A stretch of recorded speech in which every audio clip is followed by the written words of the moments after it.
poder acompañarles hasta el final de la reunión. Voy a estar saliendo para un evento rápido, pero vamos, después de la prédica va a haber más tiempo de alabanza y un buen tiempo de comunión todavía. Y quiero animarles, hermanos, a que en la página de la iglesia, o si no, mañana voy a estar haciéndoles llegar el video y el audio de la prédica de ayer. Tengo mucho interés de que todos puedan estar escuchando ese mensaje que se titula Una mano en la pared.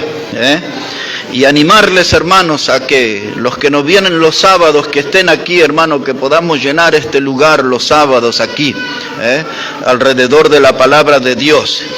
Y en esta mañana la invitación es en Primera de Corintios, el capítulo 1, si puede buscar ahí en su Biblia, por favor. Primera de Corintios, el capítulo 1.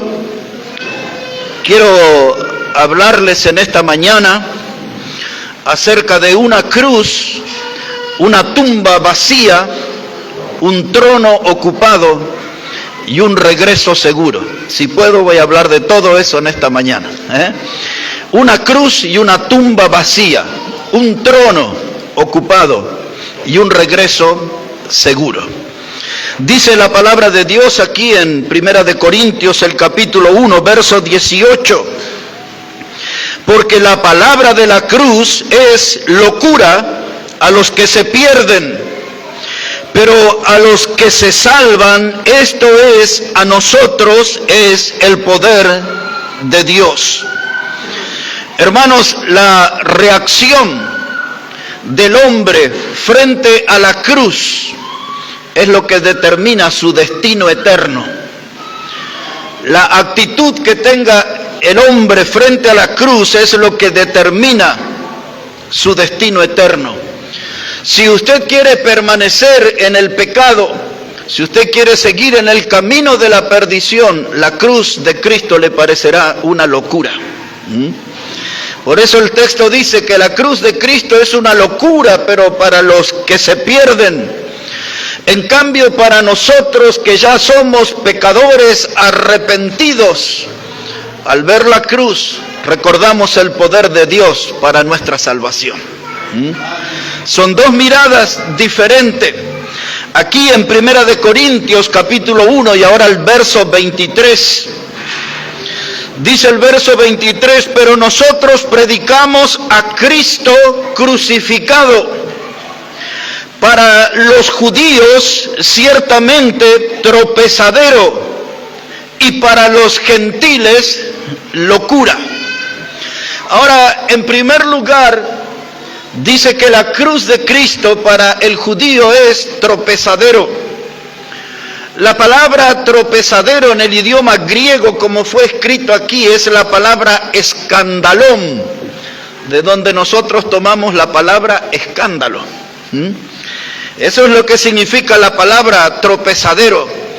Pero esa palabra está hablando de una trampa, de algo que cuando usted toma contacto se activa un resorte y se activa una trampa. Esa es la palabra tropezadero. Era una trampa para el judío. La palabra tropezadero también se traduce como un obstáculo. Y ahora usted va a ver en la explicación por qué tropezadero es un escándalo, por qué es un obstáculo, por qué es una trampa. La palabra tropezadero, según el contexto, puede significar estorbo, una molestia. Y la palabra tropezadero puede también traducirse como alboroto, algo, un escándalo. Ahora, el judío no podía aceptar que Jesús era el Mesías prometido por Dios. Él no podía aceptar al verle muerto en la cruz, porque ya en el libro de Deuteronomio y luego repetido en el Nuevo Testamento en Gálatas capítulo 3 y versículo 13, dice que era maldito todo el hombre que moría en un madero. Eso dice la ley de los judíos. Maldito es el hombre que muere en un madero. Y el razonamiento judío era cómo alguien que murió en la cruz en un árbol, dice Deuteronomio, pero la cruz está hecha de una madera sacada de un árbol. ¿Y cómo alguien que es maldito al morir en una cruz puede ser mi Salvador? Eso no entraba en la cabeza del judío, por eso era un escándalo. Era como una trampa, un obstáculo, era como un estorbo. Dice, no podemos creer en él no puede ser el Mesías. Porque ellos imaginaban la figura del Mesías como un líder conquistador que iba a aplastar a los enemigos.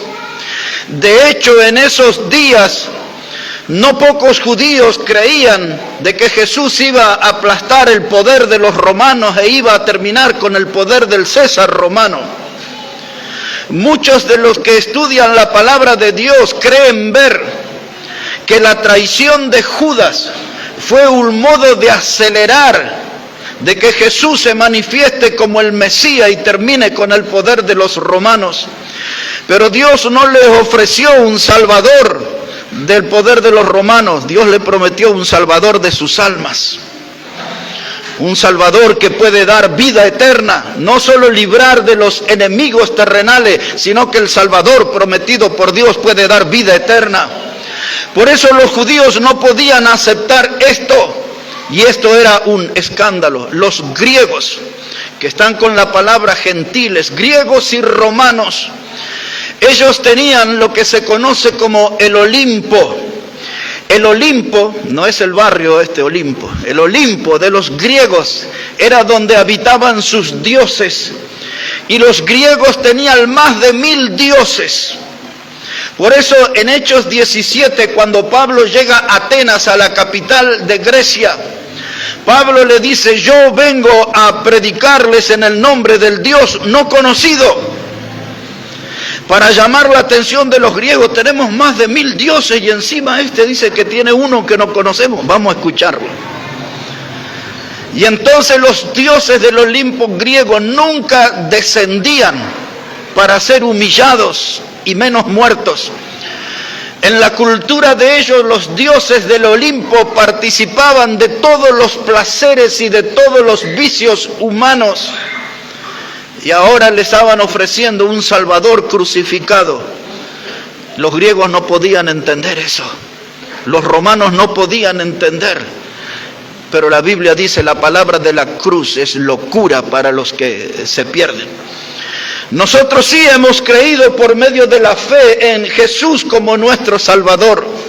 Nosotros sí hemos venido frente a la cruz con un corazón compungido, arrepentido de nuestros pecados y clamamos a Jesús que Él sea nuestro Salvador. Amén. Los romanos veían a la cruz como un instrumento de tortura. Veían a la cruz como un instrumento de sufrimiento, de someter a vergüenza a una persona y al dolor extremo. Ese era el significado de la cruz para ellos. En síntesis, un elemento de tortura. Así que esta propuesta, hermanos, esta oferta de Dios al mundo, de que Jesús a través de su muerte en la cruz puede ser el Salvador, esto era todo un verdadero escándalo, pero para ustedes y para mí, la palabra de la cruz es el poder de Dios para salvación. Porque en esa cruz vemos a Jesús, el Cordero de Dios, que ocupó nuestro lugar. En palabras de Juan el Bautista, Jesús es el Cordero de Dios que quita el pecado del mundo. Y esa ha sido nuestra experiencia. Nuestros pecados han sido lavados, han sido limpiados en la sangre preciosa de Cristo. Por lo tanto, nosotros al contemplar esa cruz, vemos el poder de Dios para salvación. Es ese pues el significado. Nadie puede ser salvo si no pasa por la cruz. Grabemos esto en nuestra memoria. Ninguna persona puede ser salva si no pasa por la cruz. Hasta podríamos animarnos a decir que la puerta del cielo tiene forma de cruz. Porque si usted no pasa por esa puerta, si usted no pasa por esa cruz, nunca podrá alcanzar la vida eterna. Ahora quiero llevarles un momento al Evangelio de Mateo, el capítulo 27. El Evangelio de Mateo, capítulo 27, y vamos a poner nuestra mirada en el versículo 26, en primer lugar. Evangelio de Mateo, el capítulo 27, y el versículo 26. Dice la palabra de Dios de esta manera: entonces le soltó a Barrabás, y habiendo azotado a Jesús, le entregó para ser crucificado. Versículo 31.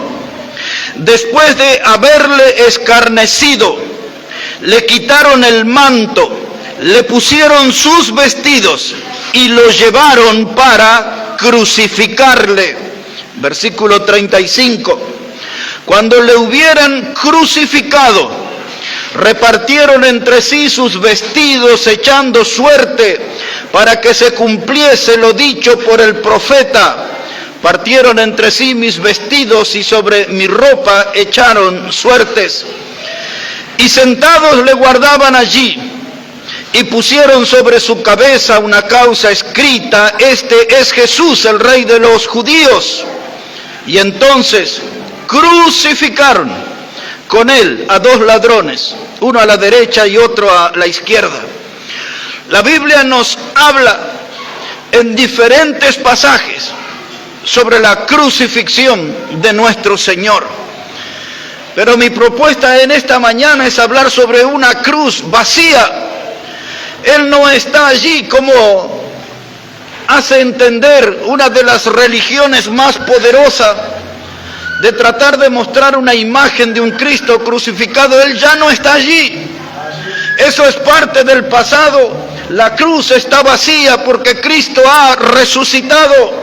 Cristo se ha levantado de entre los muertos. Por lo tanto, una figura en una cruz no representa el Cristo de la Biblia, porque el Cristo, el Hijo de Dios, ha resucitado. La cruz está vacía. Y ahora estos textos que hemos leído no dejan ninguna duda que Él fue crucificado. Los médicos, quizás algunos de ellos cristianos, hacen un análisis sobre las heridas de Cristo. Los médicos califican al Cristo llegando a la cruz 5 clases de heridas. Los médicos dicen que en primer lugar, una de esas heridas ellos le llaman contusión. Esa palabra contusión se refiere a una lesión o a un daño causado por golpes. Y de verdad que eso sucedió en él, porque cuando usted lee el Evangelio de Lucas, el capítulo 22, versos 63 a 65, nos cuenta cómo él fue abofeteado, y 2 veces menciona Lucas en ese pasaje, cómo el Señor fue abofeteado. Por lo tanto, eso se iba formando como una hinchazón hasta que eso se abría, una herida. Y eso es lo que los médicos le llaman la herida por contusión. Los médicos también hablan de que otra de las heridas era por laceración. Y esto es lo que leímos en el verso 27, cuando dice: después de haberlo azotado. La forma de castigo era con el látigo. Ya hemos explicado eso algunas veces sobre el flagrum, cómo ese látigo abría literalmente las carnes y se podía ver los músculos, y hasta a veces hasta los huesos llegaba. La profundidad de esas heridas, eso se llama laceración. Cuando los médicos hablan de eso, hablan acerca de la carne que está abierta y hablan de una herida muy, pero muy dolorosa. Pues de eso habla Mateo 27, 26. Azotado a Jesús, le entregaron para ser crucificado. La tercer clase de herida que hablan los médicos es penetración. Cuando hablan de eso se refieren a la corona de espina que fue puesta sobre su cabeza, y cuando golpearon sobre esa corona de espinas, esas espinas penetraron en sus sienes Y eso es lo que los médicos le llaman a esa clase de herida, penetración. Los médicos también hablan acerca de la herida de la perforación. La Biblia dice en el Salmo 22 y en el versículo 16, cuando se habla, se anticipa los sufrimientos de Cristo en la cruz. Dice el Salmo 22, verso 16, dice, horadaron mis manos y mis pies. Esa palabra horadaron quiere decir que fueron perforados. Pusieron en las manos y en los pies del Señor Jesucristo unos clavos. La medida que acostumbraban a usar era de 13 a 18 centímetros. A veces eran 2 clavos en la mano y otra en esta altura del brazo. Y perforaron sus manos y sus pies. Y los médicos, cuando hablan de esa clase de herida, le llaman perforación. 5 clases de herida. Dicen los doctores: contusión, laceración, penetración, perforación. Y la última herida en el cuerpo de Cristo, los médicos le llaman incisión. Esa palabra incisión habla de la herida que el soldado romano le causó en el costado. Cuando Jesús ya estaba muerto en la cruz, entendemos que de enojo, de bronca, el soldado clavó la lanza que le llegó hasta el corazón mismo. Y los médicos dicen que la evidencia de que esa lanza que le abrió el costado y llegó hasta su corazón es porque Juan dice, y salió de él sangre y agua, sangre y agua. Así que estas son las heridas que vemos en la Biblia y que los médicos la califican de esta manera. Cuando hablamos acerca de esto, alguien se pregunta, ¿y todo eso qué tiene que ver con mi vida? Algunas veces, algunas personas cuando me escuchan hablar acerca de la muerte del Señor en la cruz, dicen, ¿y eso qué tiene que ver conmigo? ¿Qué tiene que ver esa muerte con mis luchas? ¿Qué tiene que ver esa muerte con mis problemas? ¿Acaso hay algo en esa cruz que puede ayudar a mi vida hoy? Después de más de 2000 años, ¿hay algo de lo que pasó en esa cruz que me puede ayudar hoy? ¿Que puede ayudarme en mis estados de desánimo, de desaliento, de depresión? Algunas personas me dicen, ¿acaso la muerte de Cristo puede ayudar a apagar mi sed alcohólica? Otros atormentados me dicen, la muerte de Cristo puede liberarme de mis prácticas inmorales o de pensamientos o sentimientos de inmoralidad. Y la respuesta es sí, la muerte de Cristo en la cruz es la respuesta a todos los problemas del hombre. La muerte de Cristo en la cruz es la respuesta a todos los problemas del hombre. Cristo puede ayudarme. Cristo puede eliminar todos los rencores, los sentimientos de odio, todo lo que nosotros, hermanos, tenemos como amarguras anidadas en nuestra alma.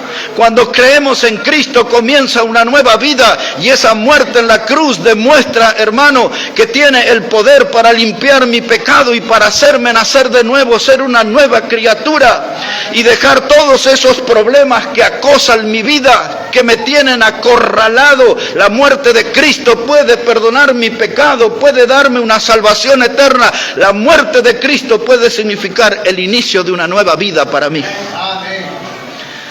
Y ahora entendemos la primera lectura que hicimos. La palabra de la cruz es locura para los que se pierden, pero para nosotros es el poder de Dios para salvación, dice Pablo. Y ahora Pablo en el verso 23 que hemos leído al comienzo, nos da un buen principio para nosotros. Dice, yo hablo de Cristo y de este crucificado. Porque a veces en el cristianismo nos deliramos y hablamos de un montón de temas teológicos y de doctrinas que no conocemos, que no manejamos. Muchos cristianos dicen disparates sobre la Biblia, hablan de lo que no conocen. Pero Pablo dice, si quiere hacer algo bueno, hable de Cristo y de este crucificado. Ese tema sí tiene valor, ese tema sí tiene sentido, ese tema sí tiene relevancia, tiene gran importancia. Cristo crucificado. Pablo estaba rodeado de filósofos griegos. Él podía debatir sobre filosofías y sobre el rumbo de la historia humana, pero él evitaba todos esos temas y se concentraba en uno, hablar de Cristo y de este crucificado. ¿Por qué tanto énfasis en eso? Porque en esa cruz, como se los dije, frente a esa cruz se define nuestro destino eterno. Frente a esa cruz se define dónde estarán ustedes y yo en la eternidad. Si yo persisto seguir en mi camino de pecado, si yo persisto en no darle valor a la muerte de Cristo en la cruz, entonces esa cruz será locura para mí. Pero si yo frente a esa cruz me reconozco un pecador y le pido a Jesús que Él sea mi Salvador, entonces la cruz va a ser el poder de Dios para salvación de mi vida. La cruz. Cristo murió en esa cruz. Pero quiero que usted note por la Biblia por qué Él fue a esa cruz. Si puede mirar ahí un momento en la primera carta de Pedro, capítulo 2, y el versículo 24. La primera carta de Pedro, el capítulo 2, y el versículo 24,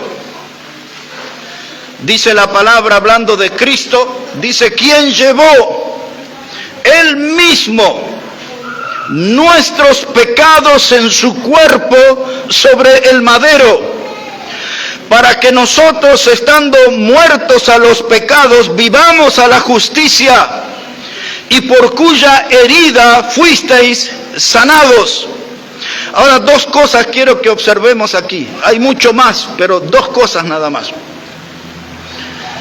Esa muerte de Cristo en la cruz tiene significado para mí hoy, en este lugar. Porque dice la Biblia que Él llevó sobre su cuerpo mis pecados. Así que esa muerte está conectada conmigo. Esa muerte está conectada con mi alma. Si yo he creído en Jesús como mi Salvador, fue el comienzo de la vida nueva. Me quité ese peso enorme, aplastante, que es el pecado que está en mí, y Él lo llevó en mi lugar. Dice, Él cargó sobre la cruz mis pecados. Y dice la parte final, y por sus heridas fuimos sanados. No está hablando de una tos, de una gripe, está hablando de la herida, del daño que nos ha hecho el pecado, del veneno mortal del pecado. Esas heridas hicieron que saliera su sangre preciosa, y esa sangre, al tomar contacto con mi pecado, me limpió, me liberó de mi pecado. Dice, y por sus heridas fuimos sanados. El pecado, dice Pablo, hablando de esto, se refiere como el aguijón y su ponzoña, el aguijón y su veneno. Y eso es lo que produce en nuestra vida. Cada uno de nuestros pecados produce un veneno mortal.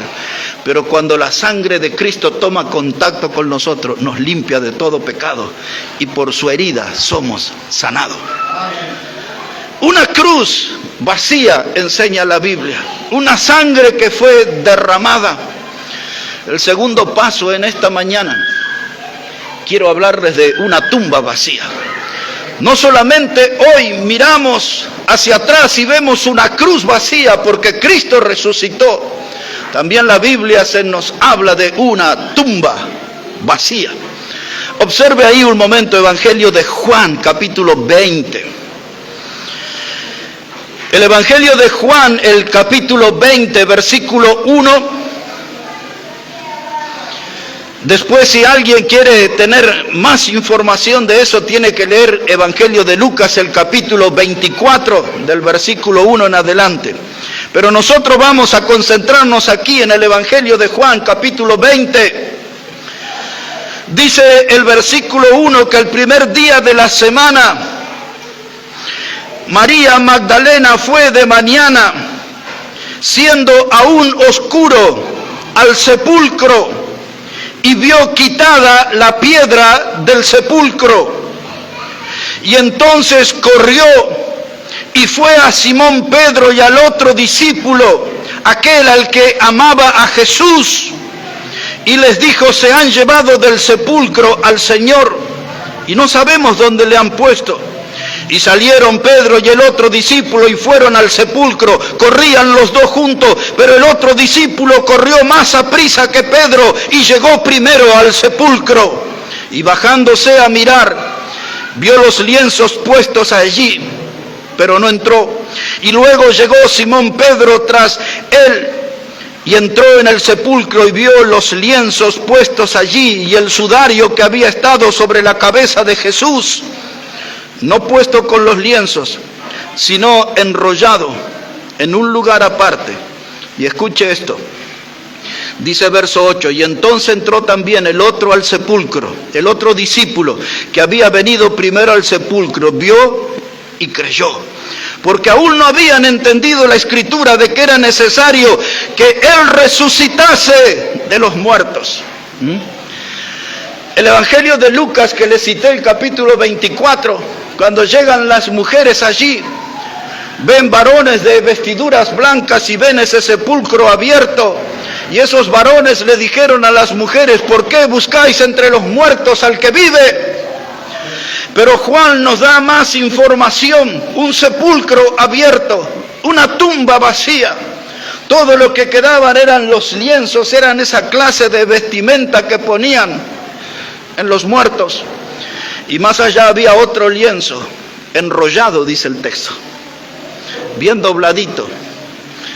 Aquel día Jesús cumplió con su promesa que él al tercer día se iba a levantar de entre los muertos. Ese lugar fue como estar en un hotel de 5 estrellas 3 días.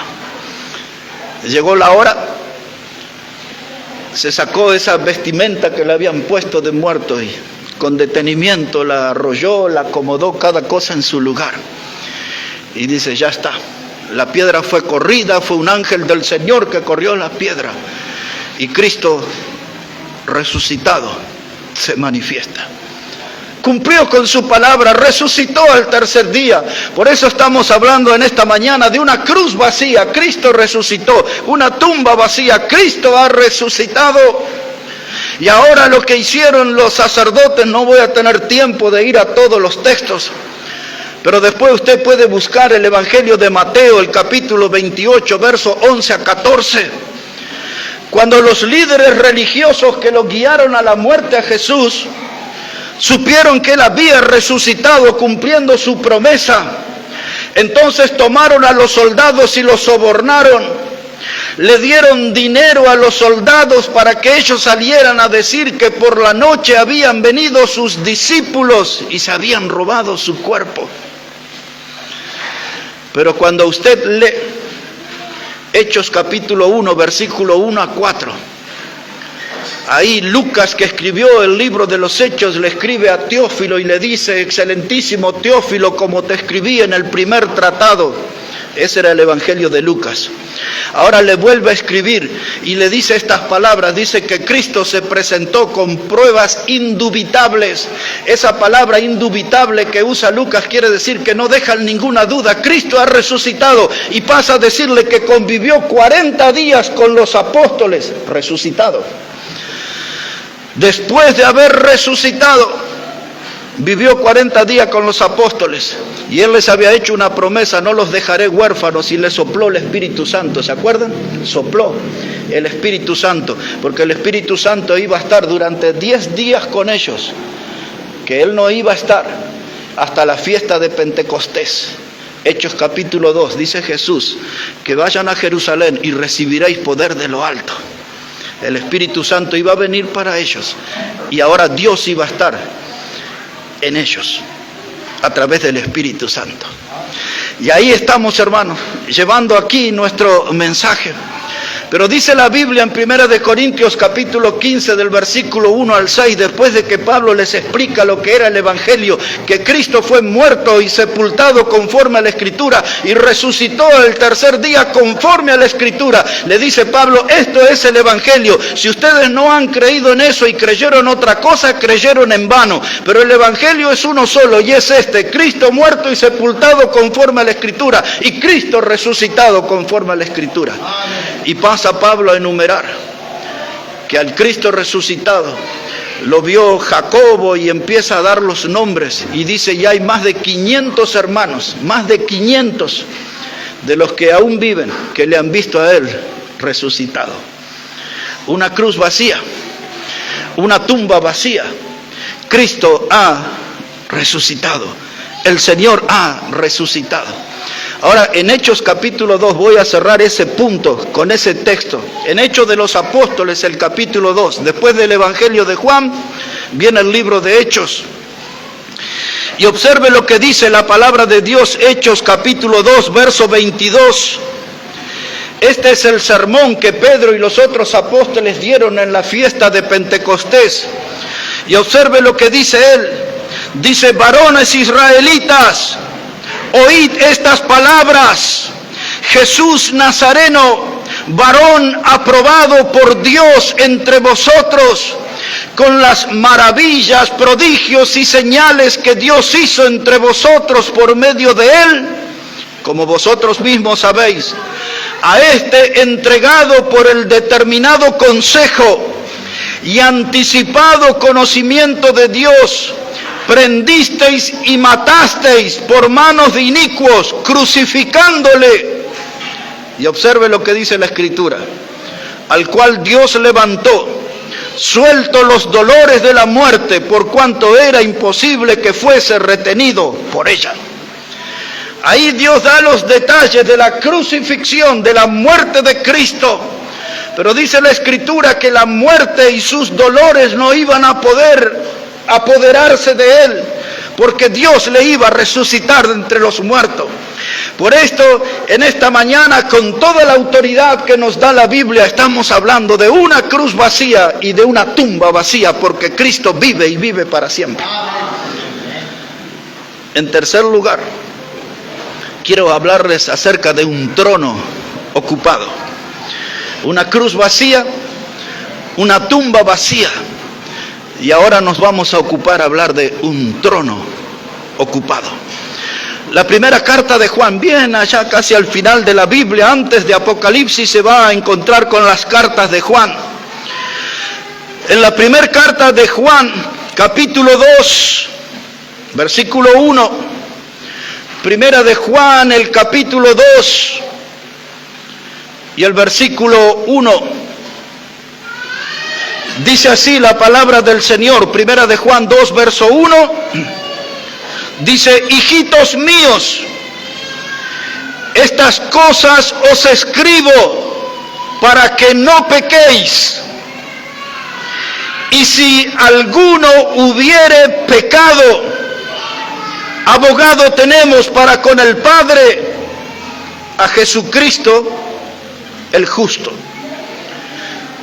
Muchas veces he predicado acerca de este pasaje y después de casi 40 años descubro en esta semana que la palabra abogado que aparece aquí es la palabra paracleto en el idioma griego.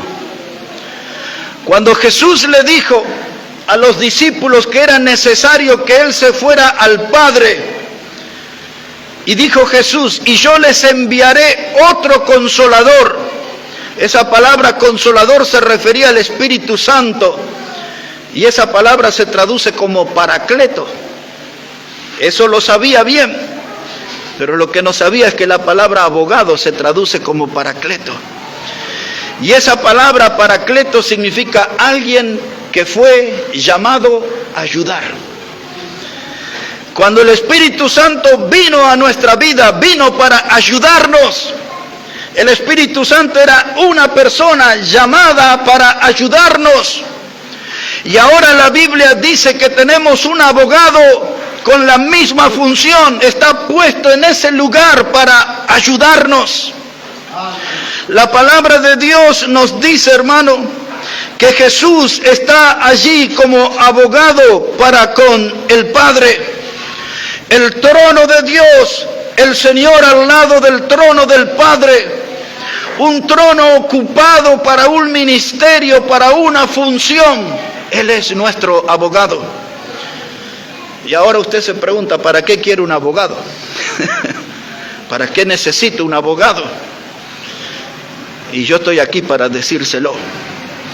Entre otras cosas, porque dice Apocalipsis el capítulo 12 y el versículo 10, dice que se alegren los cielos, porque el acusador de nuestros hermanos ha sido expulsado del cielo. Se refería al diablo. Y dice, el que nos acusaba de día y de noche. Y ese es el trabajo del diablo. Por eso cuando alguno de ustedes se anima a acusar a otro hermano, usted está haciendo el trabajo del diablo. Eso no es de un cristiano, eso es del diablo. Su trabajo era acusar a los hermanos de día y de noche. Y todavía, hermanos, el diablo se presenta delante de Dios y dice, mira a ese Héctor Catani que predica ahí, mira este pecado, y te recuerdo, Dios, este otro pecado y este otro. Y ahí está el abogado y dice, no hay problema, mi sangre preciosa ya le limpió todos sus pecados. ¿Entiende para qué necesitamos un abogado? Cuando el diablo nos acusa, Cristo recuerda la obra en la cruz y nosotros hallamos refugio en esa obra. Nuestros pecados han sido borrados, han sido perdonados, han sido limpiados en su sangre preciosa. El diablo puede acusarnos todo lo que quiera, pero la sangre de Cristo nos limpió de todos nuestros pecados. Así que entiende por qué precisamos este abogado. Un poco más. ¿Recuerdan el libro de Job? En el capítulo 2, verso 3, Dios le preguntó al diablo, ¿de dónde vienes? Que no le pregunte eso a los hermanos, ¿no? ¿De dónde vienes? Y el diablo le dijo, vengo de dar una vuelta por el mundo, porque andan muchos hermanos por el mundo, en la mundanalidad, en la carnalidad. Por eso digo, mejor que Dios nos pregunte de dónde venimos. Y el diablo le dice así a Dios, vengo de dar una vuelta por el mundo. Y Dios le dijo, ¿no has visto a mi siervo Job? Que es un hombre temeroso de Dios, apartado del mal. Y le habla de todas las virtudes de Job. Y el diablo le dice a Dios, piel a piel, así le habla el diablo. Dice, si tú le pusieres en una situación extrema, le oirás blasfemar con su propia boca. Y entonces Dios le dice a Satanás, tienes libertad, hazle lo que quieras, menos quitarle la vida. Y vino el diablo y lo atacó a Job con una sarna maligna. Y usted ya conoce toda esa historia.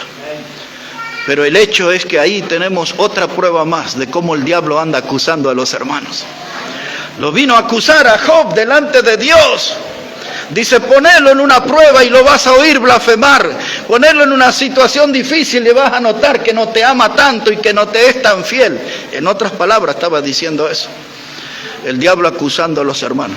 Un pasaje más, pero este quiero que lo vea, para que usted note por qué precisamos un abogado. Busque por favor en el Antiguo Testamento el libro de Zacarías, del profeta Zacarías, capítulo 3. Zacarías, el capítulo 3, hermano. Versículo 1, Zacarías, el capítulo 3 y versículo 1. Antes de Malaquías, que es el último libro del Antiguo Testamento, antes de Malaquías está Zacarías.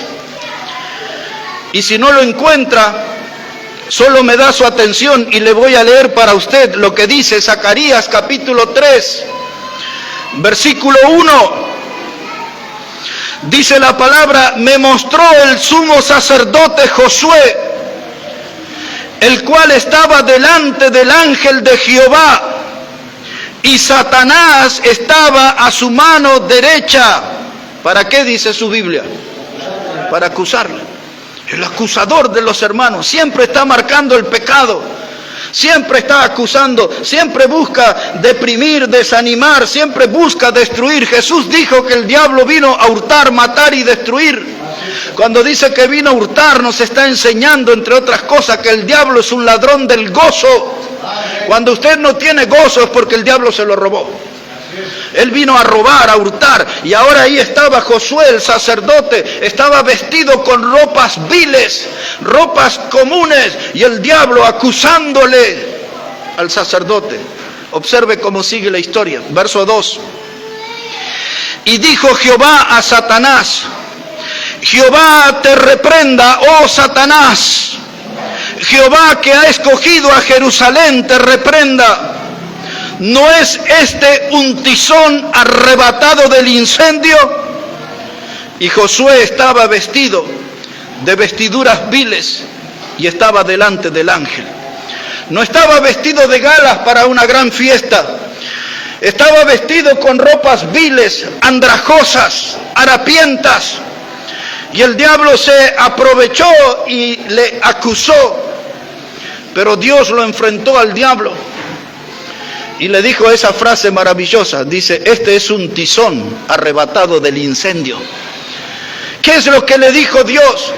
Es lo mismo que dice acerca de nuestras vidas, porque nuestras vidas son como ese tizón arrebatado del fuego, arrebatado del incendio.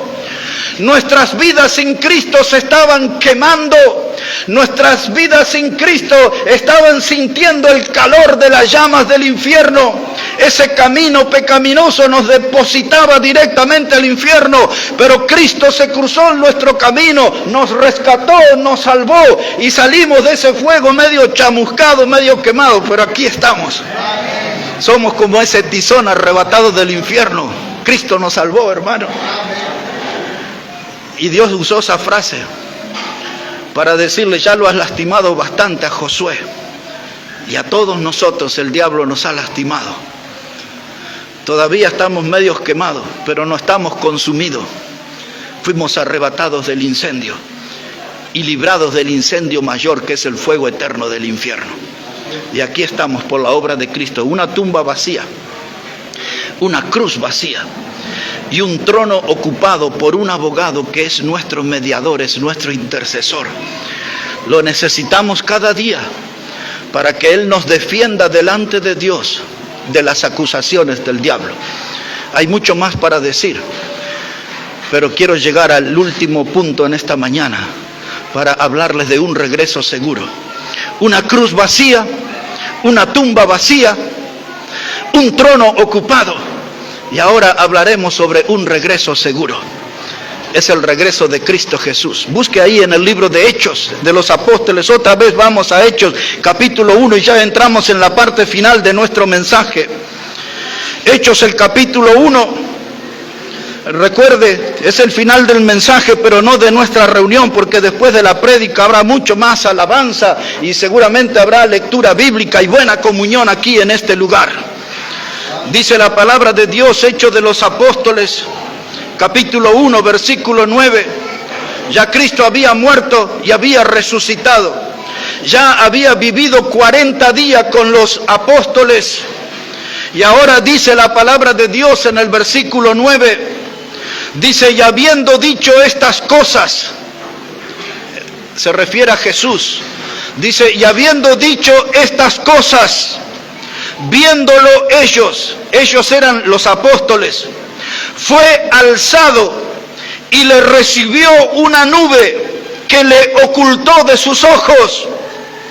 Y estando ellos con los ojos puestos en el cielo, entre tanto que él se iba, he aquí se pusieron junto a ellos dos varones con vestiduras blancas, los cuales también les dijeron: varones Galileo, ¿por qué estáis mirando al cielo? Este mismo Jesús que ha sido tomado de vosotros al cielo, así vendrá como le habéis visto ir al cielo. Un regreso seguro. Imagine, ahí estaban los apóstoles hablando con Jesús. Ya había resucitado el Señor, 40 días compartió con ellos. Y en medio de esa charla empiezan a notar que él es alzado, levantado en una nube, y empieza a alejarse de su mirada, y ellos mirándolo como iba entrando al cielo. Y de pronto dos varones de vestidura blanca le dicen: ¿qué les pasa? ¿Qué les pasa? ¿Qué estáis mirando al cielo? Y le dicen estos varones, que eran ángeles sin duda alguna, y le dicen: este mismo Jesús, el mismo Jesús que estuvo con ustedes, que murió en la cruz, que resucitó, que compartió este tiempo con ustedes, el mismo Jesús, así como lo habéis visto ir, regresará. Se fue en nubes, y en nubes volverá. Si quiere tener el detalle exacto, tiene que leer 1 Tesalonicenses 4, del verso 13 hasta el 18, para tener el paso a paso de cómo será ese regreso. Pero nos detenemos ahora en esa expresión del mismo Jesús. Porque en el Evangelio de Mateo capítulo 24, él advirtió de la presencia de los falsos profetas, y que muchos dirían: allí está el Cristo, y allá está el Cristo, y él dice: no salgan a verlo. Porque el Cristo verdadero, el Hijo de Dios, él vendrá en las nubes, y veremos sus manos perforadas por los clavos, y veremos sus pies perforados por los clavos, y veremos sus sienes con esas heridas hechas por la corona de espinas y la caña con que le golpeaban encima, y veremos su costado abierto, en la abertura que le hizo la lanza del soldado romano cuando él estaba en la cruz, su ropa teñida en sangre. El mismo Jesús, el mismo, inconfundible, le veremos. La Biblia dice que eso sucederá en un abrir y cerrar de ojos. Y para los más nuevos en este lugar tengo que decirle: no hace falta que se cumpla ninguna profecía. El mismo Señor puede venir en esta misma mañana, porque todo está y nosotros necesitamos esperar. El último texto para el final de nuestro mensaje está en Filipenses capítulo 3. Si puede ir más adelante en la escritura, Filipenses el capítulo 3 y el versículo 20. Ese es nuestro versículo final de este tema de una cruz vacía, una tumba vacía, un trono ocupado y un regreso de Cristo seguro. Mire cómo lo cuenta aquí Pablo, Filipenses 3, verso 20. Dice: mas nuestra ciudadanía está en los cielos, de donde también esperamos al Salvador, al Señor Jesucristo. Dos grandes verdades aquí. Dice: nuestra ciudadanía está en los cielos, de donde esperamos a nuestro Señor Jesucristo. No esperamos que Él resucite, porque ya lo hizo hace 2000 años atrás. Ahora lo que esperamos es que Él venga desde arriba. Él vendrá desde los cielos, y aquellos que participarán de ese encuentro con Él en las nubes, como enseña la Biblia, son aquellos ciudadanos del cielo. Si usted tiene su tarjeta, su documento boliviano, eso no alcanza. Pero si usted tiene a Cristo como el Salvador en su vida, ahí estará frente a Él. Ahí estará. Si tiene el DNI argentino, eso no le alcanza. Pero si tiene a Cristo como el Salvador, ahí estará frente a Él. Ciudadanos del cielo. ¿Cómo logramos nosotros ese título, ciudadanos del cielo? Dice Pablo: porque nuestra ciudadanía está en los cielos. Y usted dice: pero ¿cómo? Yo nací en Oruro. Pero si tiene a Cristo, es ciudadano del cielo. Ciudadanía del cielo. Cristo nos salvó, nos limpió con su sangre preciosa todos nuestros pecados, nos dio una salvación eterna, y como garantía de esa salvación, dice Pablo en Efesios capítulo 1 versículo 13, dice: habiendo creído en el evangelio de nuestra salvación, fuisteis sellados con el Espíritu Santo de la promesa. Y ese sello del Espíritu Santo es la garantía de que somos ciudadanos del cielo. Ese sello del Espíritu Santo que recibimos cuando creímos en Jesús como el Salvador es el que asegura nuestra salvación. Es el sello legal de que somos hijos de Dios. La presencia del Espíritu Santo. ¿Está usted 100% seguro que el Espíritu Santo está en usted?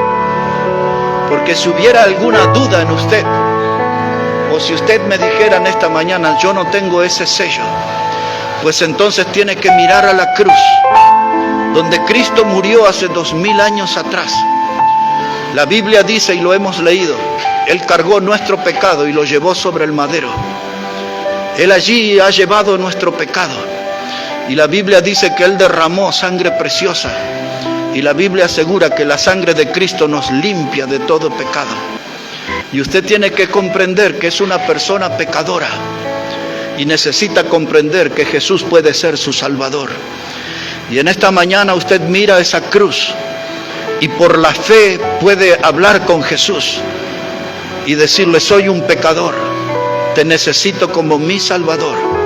Y el Señor vendrá a su vida, perdonará su pecado, le sellará con el Espíritu Santo y usted será un ciudadano del cielo.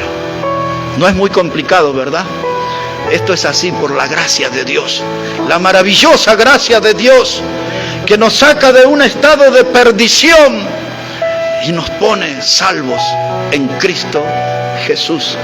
Si alguien necesita tomar en esa decisión en esta mañana, no tiene que demorarse, solamente hablar con Jesús desde un corazón sincero, pedirle perdón por sus pecados y que Él sea su Salvador. Y usted será sellado con el Espíritu Santo, será miembro de la familia de Dios, ciudadano del cielo, por su gracia. Miramos hacia atrás, una cruz vacía, una tumba vacía, señal que Cristo resucitó, y eso es garantía que nosotros también resucitaremos en Él.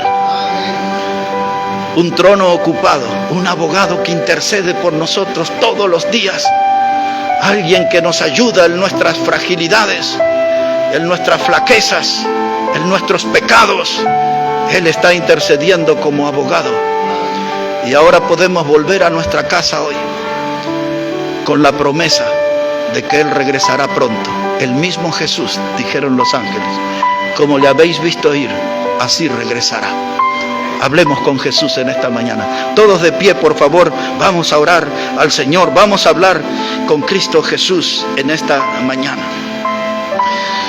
Señor Jesús, reconocemos que tú te has levantado de entre los muertos.